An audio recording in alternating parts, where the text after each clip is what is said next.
Most welcome दोस्तों, आप देख रहे हैं यूट्यूब चैनल अष्टांग हेल्थ केयर चिकित्सक सुरेंद्र कुमार मौर्य के साथ। दोस्तों आज हम इस वीडियो में बात करने वाले हैं हिचकी के विषय में। जो लोग कहते हैं कि हिचकी किसी को याद करने से आती है, तो ऐसी कोई बात नहीं है कि किसी को याद करने से हिचकी आए।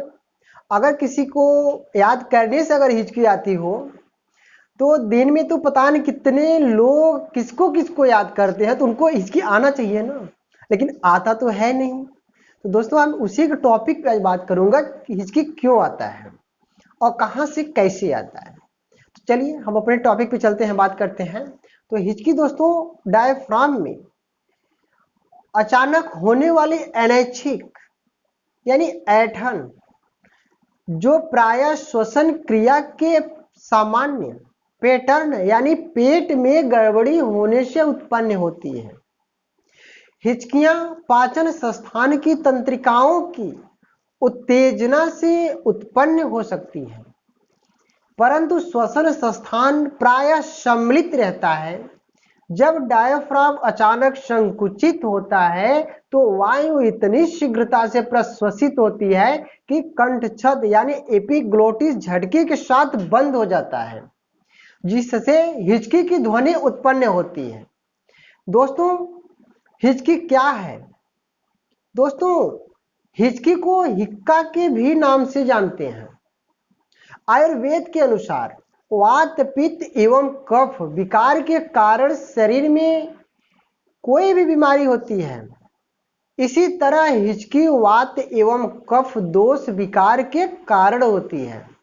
आमतौर पर हिचकी की परेशानी श्वसन तंत्र विकार के कारण होती है, लेकिन इसमें पाचन तंत्र की भी भूमिका होती है।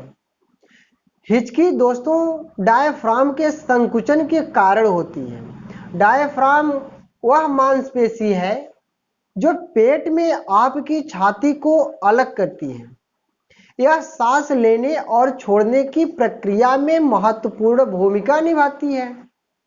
यदि इसमें संकुचन या दबाव उत्पन्न होता है तो आपकी आवाज निकालने वाली नली स्वर यंत्र अचानक बंद होकर हिचकी ध्वनि को उत्पन्न करता है। यही हिचकियां यानी हिक्कुप के नाम से भी जानती है। दोस्तों हिचकी रोग के प्रकार आयुर्वेद में 5 प्रकार के माने गए हैं। तो पहला है दोस्तों महाहिक्का। महाहिक्का, इसमें अधिक तेजी से हिचकी आती है। दोस्तों दूसरा होता है महागंभीरा, यानी गंभीर आवाज के साथ हिचकी आती है। तीसरा होता है दोस्तों बेपदा हिक्का। बेपदा हिक्का हिचकी लगातार ना आकर रुक रुक कर आती है। दोस्तों चौथा होता है क्षुद्रा हिक्का। क्षुद्रा हिक्का थोड़ी देर के लिए आती है और फिर शांत हो जाती है। पांचवा होता है दोस्तों अन्नजा हिक्का। अन्नजा हिक्का प्रायः छींक के साथ धीमी आवाज के साथ होती है। दोस्तों यह जलपान करने या भोजन करने से या कभी कभी अपने आप ही दब जाती है।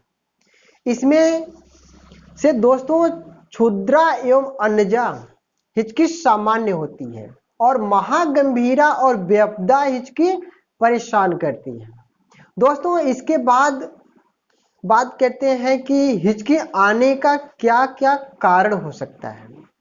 दोस्तों पुरुष की अपेक्षा महिलाओं में यह समस्या ज्यादा देखी जाती है।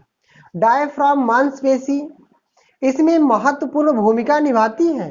फ्रेनिक नसें, जो फ्रेनिक नसें डायफ्राम की गति को नियंत्रित एवं उत्तेजित करती है। इन नसों में किसी भी प्रकार की समस्या होने पर डायफ्राम में ऐंठन होती है तथा एपिग्लोटिस के अचानक बंद होने के कारण हिचकी आने लगती है। कई बार अधिक भोजन कर लेने, हवा निगलने, ज्यादा गर्म एवं मसालेदार भोजन करने, तनाव या किसी प्रकार के सदमा होने के कारण भी हिचकी आती है। दोस्तों पेट में अगर गैस बन रहा है तो भी हिचकी आने का प्रकोप हो सकता है। दोस्तों हिचकी को रोकने के लिए सामान्य आयुर्वेदिक का नुस्खा अपनाएं, जैसे कि सोंठ, आंवला और पिपली के 1-1 ग्राम चूर्ण मिलाकर मधु या मिश्री के साथ लेने से फायदा होता है। हिचकी बंद होने की भी संभावना होती है। दूसरा होता है दोस्तों हरितकी चूर्ण। जो हरितकी चूर्ण होता है 2 ग्राम मात्रा अनुसार शहद मिलाकर बार बार चटाने से लाभ मिलता है। दोस्तों तीसरा होता है अदरक के एक छोटे छोटे टुकड़े मुंह में लेने से, उसको धीरे धीरे चबाने से हिचकी रुक जाती है। दोस्तों चौथा होता है बार बार हिचकी आने पर दिन में 3 बार चित्रकादिवटी टेबलेट। आयुर्वेद में चित्रकादिवटी जो टेबलेट आता है ये आपको गैस्ट्राइटिस के लिए भी अच्छा इसका रोल निभाता है। चित्रकादिवटी दिन में 2 से 3 बार चूसें, आपको बहुत बढ़िया आराम मिलेगा। पांचवा होता है दोस्तों हिचकी आने पर जल्दी जल्दी पानी पीने से भी हिचकी में लाभ होता है। दोस्तों सामान्य हिचकी कुछ ही देर में अपने आप शांत हो जाती है, लेकिन अगर यह 1 या 2 दिन से ज्यादा रहती है तो यह तंत्रिका तंत्र यानी नर्वस सिस्टम में होने वाली समस्या का संकेत करती है कि ठीक न होने पर किसी विशेषज्ञ डॉक्टर से सलाह लें और उनको जल्द से जल्द दिखाएं, नहीं तो आगे चल के दिक्कत आ सकती है। दोस्तों मैं उम्मीद करता हूं कि हिचकी के बारे में काफ़ी चीज़ें आपको जानकारियां मिली होगी। दोस्तों अब दीजिए इजाज़त, जिंदगी रही तो फिर मिलेंगे अगले वीडियो में कुछ नई सोच और कुछ नई खोज के साथ। My great India, my great India, जय